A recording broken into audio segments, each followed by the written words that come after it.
Salut à vous tous, Mbote. De nos jours, un chien est bien plus qu'un animal de compagnie. Il est devenu un membre de la famille, partageant des moments de bonheur et d'aventure. Adultes et enfants s'en conviennent pour trouver qu'il leur apporte quelque chose de singulier par rapport à d'autres animaux. Je vais aujourd'hui vous raconter une histoire. Vous l'avez deviné, c'est l'histoire du chien et de l'homme. Cela s'est passé il y a très très longtemps. Bien plus longtemps encore quand l'homme vivait dans l'abondance. Il n'avait point besoin de chasser pour se nourrir. Cette histoire s'est passée quelque part, dans la forêt équatoriale, quand les hommes pouvaient dialoguer avec tous les animaux.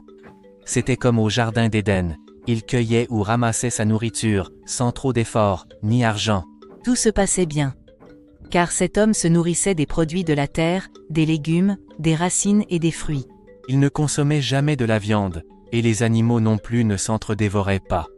Tous mangeaient des herbes qu'ils trouvaient à foison dans cette abondante végétation qu'était la forêt vierge. C'était vraiment un havre de paix. Dans un petit village quelque part au bord de la rivière, vivait alors un homme. Il n'avait pour famille que son chien. Il l'avait adopté après l'avoir sauvé d'une mort certaine. Le malheureux chien, tout petit encore à l'époque, était tombé dans un puits et n'avait personne pour l'en sortir. Depuis, ils vivaient alors comme de véritables compagnons. Ils se comprenaient bien puisque tous deux entendaient la langue de l'autre. C'est donc le chien qui l'aidait beaucoup dans certaines tâches, et aussi pour le prévenir d'un événement malheureux qui pouvait lui subvenir, notamment la nuit. Tous deux vivaient en harmonie, ils se complétaient. Personne ne se sentait supérieur ou inférieur. Ils étaient comme de vrais amis. Ils se respectaient chacun selon sa valeur et ses capacités. Mais, un jour tout ceci faillit basculer. Vous vous demandez pourquoi? Un lièvre passant par là, les vit ensemble. Il fut frappé par cette cohésion si parfaite, si harmonieuse et il en fut jaloux.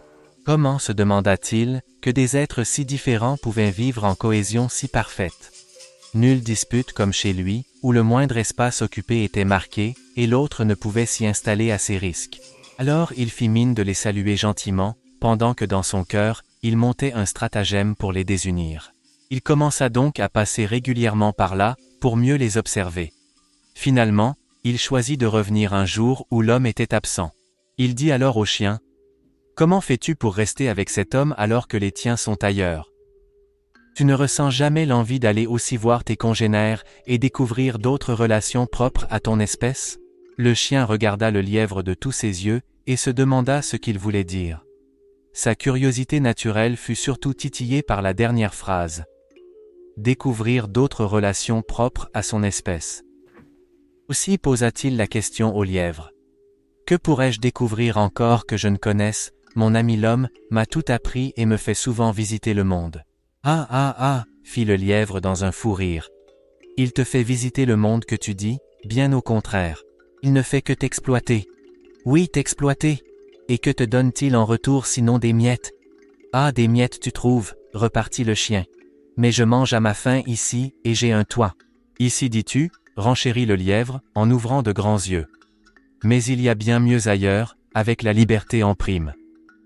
La liberté? Mais je ne suis pas enchaîné, répliqua le chien.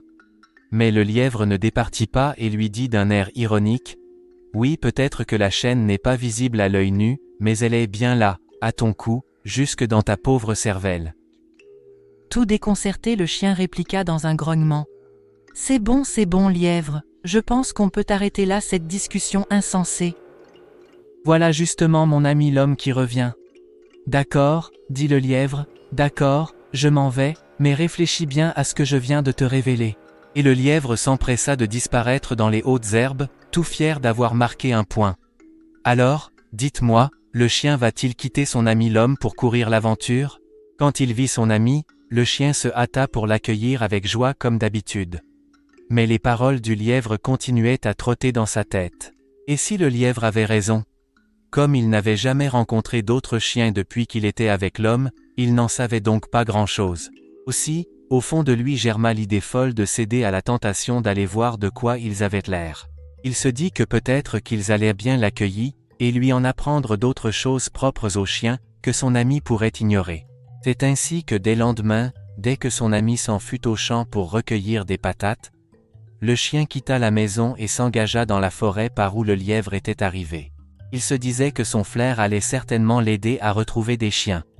Mais il marcha ainsi toute la journée jusqu'en début de soirée. Il n'avait rien trouvé sinon d'autres espèces qui lui disaient toujours que les chiens étaient par-ci par-là, car ils voyageaient en bande en se déplaçant sans cesse. Et la nuit tomba sans succès. Voilà, qu'alors qu'il s'apprêtait à se reposer un peu, regrettant à la fois son idée folle d'aventure, il entendit comme un sourd grognement d'un animal qu'il ne connaissait pas. Celui-ci le regardait avec des yeux qui lancèrent des éclairs. Il voulut fuir, mais celui-ci lui dit « Arrête là. Qui es-tu pour te promener ainsi sur mon territoire sans mon autorisation? Excusez-moi, j'étais à la recherche des chiens quand la nuit m'a surpris. Et tu n'as pas le droit de rester là, va-t'en avant que je ne me fâche, va-t'en. » Le chien ne demanda pas son reste et s'enfuit. Mais plus loin, il constata qu'il ne savait plus quelle direction prendre. C'est alors qu'il vit une espèce de grotte, et il se précipita dedans pour avoir moins froid. Bien fatigué, il essaya pourtant de ne pas dormir, car dans la forêt le danger était partout. Il respirait mal, il avait faim, et c'est en ce moment qu'il pensa que son ami devait le chercher partout. Et sans le savoir comment, le sommeil le prit dans ses bras. Il sentit seulement comme dans un rêve que quelque chose marchait sur son corps, et il sursauta. C'était un serpent. Il se leva alors prestement et quitta ces lieux. Il faisait déjà jour, et il était encore dans la forêt. À présent, comment rentrer et retrouver son chemin? Il aurait bien pu demander au serpent, mais celui-ci ne lui inspirait pas confiance. Il vit alors un corbeau sur un arbre, et l'interpella pour lui demander sa direction vers la rivière, où vit un homme avec son chien comme on disait d'eux. L'oiseau répondit qu'il avait encore du chemin à faire. Après quelque temps, il tomba enfin sur la rivière, et il se mit à la suivre jusqu'à la clairière où se trouvait leur maison. Quand il arriva à l'orée de la maison, il vit son ami devant la porte qui était assis, se tenant la tête l'air anxieux. Alors il aboya de toutes ses forces, et son ami l'homme le vit, et coururent tous deux heureux de se retrouver. Son ami lui demanda où il était passé, qu'il l'avait cherché et n'a pas pu fermer l'œil, très inquiet pour lui. Le chien s'excusa et avoua son escapade, et lui rapporta les propos du lièvre. C'est ainsi que depuis lors quand un chien voit un lièvre il le pourchasse car ce dernier avait voulu sa perte. Ne prêtez pas oreille à tout premier venu. À bon entendeur salut. C'était une production de Léo Banem. Portez-vous bien.